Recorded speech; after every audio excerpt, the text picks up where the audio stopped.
was in the section was, what do they expect and hope for their young adults and youth? So I had a long conversation with Edna about this piece, and I said, you know, I can understand where somebody who's trying to facilitate a conversation might be coming from when they ask that question. But as a parent, the first thing that I hear is that I would have a different expectation for my youth that somebody whose youth didn't have an SED would have. Like, what do you mean? I expect the same exact things. I want and hope for my son the same things that everybody else does. I want him to grow up and be happy and have a job. And, you know, so I think that as a parent, I immediately got offended. So that only helped me kind of think about what I could talk about up here, and kind of said to me, how would I have restructured that question to a parent in a way that may not have made them feel like I was doubting that their youth could be, because that's what I heard.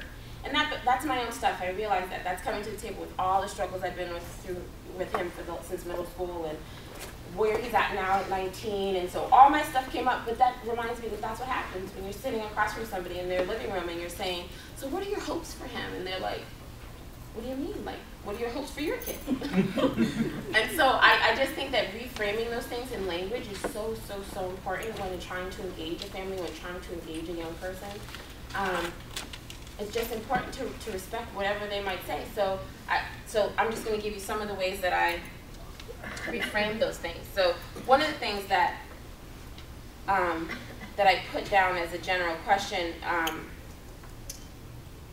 were how. So this is where I would think that I would want somebody to start with me. Is how has the youth affected the family? How has the youth SED affected the family? Like, what's happening here that is hard for you? Because I know that it's affected my daughter. They battle like you wouldn't believe.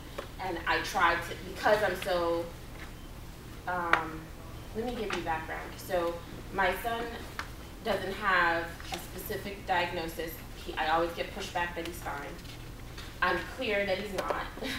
It has presented itself more and more and more as he's gotten older. He just hasn't, he's very smart, very charismatic. He's very good at getting around people realizing that something's wrong. So you could kind of plant him in a place, and people are going to immediately say, I love him. He's so funny, he's so this, he's so that. And I'm like, I know, I love him too. You didn't notice that he didn't do any of the things you asked him to do, did you? Because he's just figured out how to get around actually having to complete anything in front of people, because he gets them talking and he gets them laughing.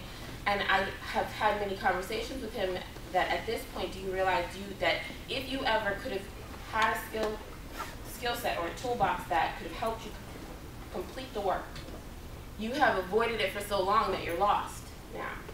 So it's going to be so hard to get you back to that base core of knowledge so that you can take the steps up to understand, because you've avoided it for years. So that's a real struggle we're having currently. But he is now 19. Starting in middle school, he started to have a really hard time with sitting still.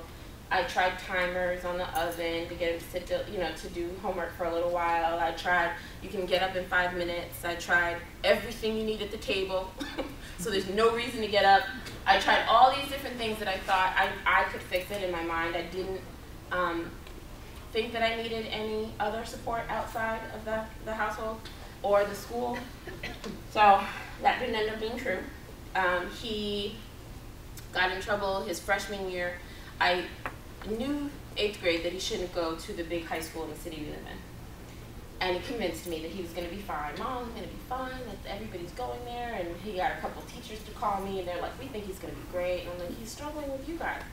But I put him in anyway because I was just convinced that I could maintain it. And I think 3 months in, he got kicked out or he had a huge case for stepping in between a teacher and a student, and touching the teacher was considered assault, even though he just stepped between them. We had a court case, and he started reeling into this, Mom, am I scary? Why are they scared of me? Why do they think that I'm a detriment at the school now? He couldn't even go near school grounds. He couldn't go to any parties. He couldn't go to football. He couldn't do anything. So that really was a learning experience for me for a long time. Then when I argued for a full year to get him back into the school. Because I knew I was right. I am right. He has a right to be here. You're not going to keep him away from here, and you guys are going to have to contend with me. Every time you open your eyes, I'm going to be at the door of the school. So finally they let him back in. They were like, fine, like whatever. So they let him back in. Maybe he was okay for 4 months. Back out for silly things. And it just perpetuated from there. It was just one program after another after another. How about we try this program? How about we try this program? How about we try, how about we haven't tested for this? How about we haven't tested for that? And I just really had no support in navigating it because none of my family was approaching anything that was going on with their youth in the same way. And nobody was telling me, everybody was like, he's fine. Don't let those people tell you anything's wrong with him. You send him right back up in there. And I'm like, you're right. Send him right back up in there, back out. And I'm like, what is wrong with you? And he's like, nothing. So it really was it's been a hard 5 years, needless to say. And so now I always tell him, like, I'm the total wrong person to do this with because I do this for a living, right?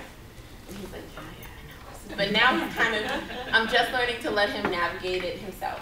He's 19, can't really make him do anything. I family partner myself all the time. I have many people around me in my work world and in my, I family partner my whole family, but I definitely wish I had a family partner. I always tell people I wish I had me in 8th grade, because if I had me in 8th grade, I think I'd be in a different place with him at this point. And so that's a little sad to look back and say, well, I wish I could have fixed it, but all I do is what I can do from here. I'm still really offended when people approach me a certain way and know something, but now I know how to say, like, well, why would you say that? Because what if it was this? And to kind of push back and make people think of things in a different way. I wanted to share 2 stories that kind of brought me to this work. One of them was, I remember being 18 when I just had him and walking into a welfare office to apply for welfare. And I had worked all the whole year that I'd had him. I was leaving with my grandmother and everybody because I was determined that I wasn't going to be, this typical teenage parent of being mean to everybody. It was a supreme word that I won't say. Like, I used to take his car seat into the bathroom and put it on the toilet when I took a shower. And my stepmother would be in the room like, this little girl has that baby in the bathroom, can't breathe. Because she won't even ask me to watch him while she takes a shower. Like, I was so determined to not inconvenience anybody and foolishness.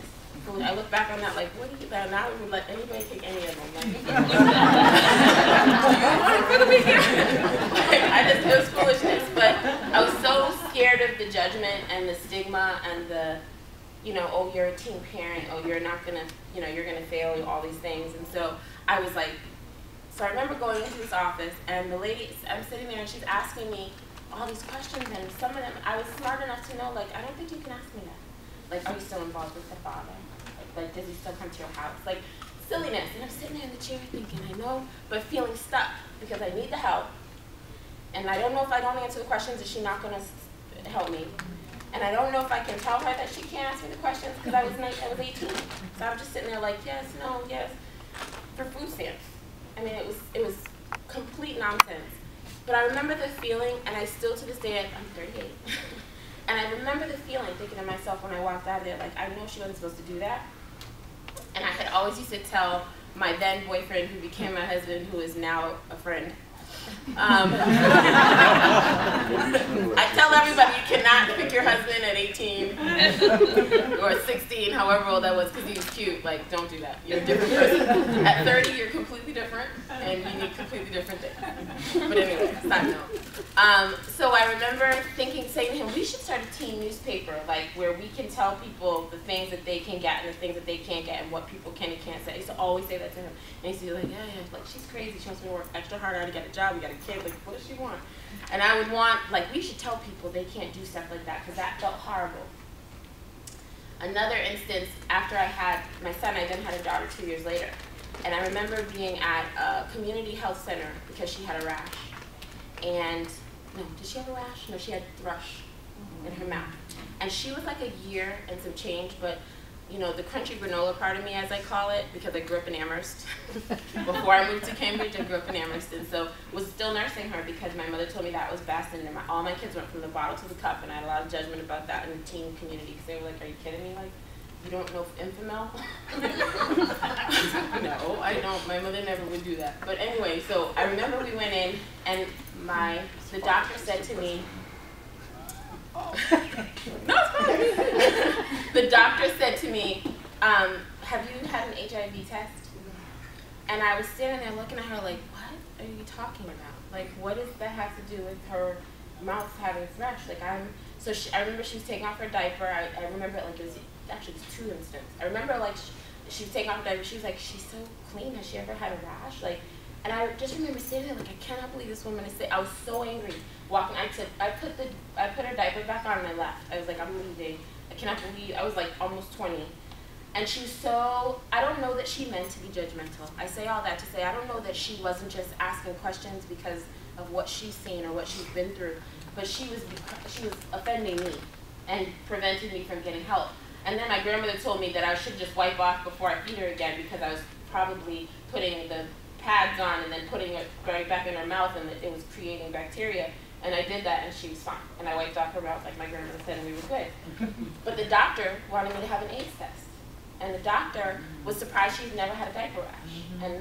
And those things are so offensive, and those things are the things that kind of prevent, I think, young people from going places like that to get support.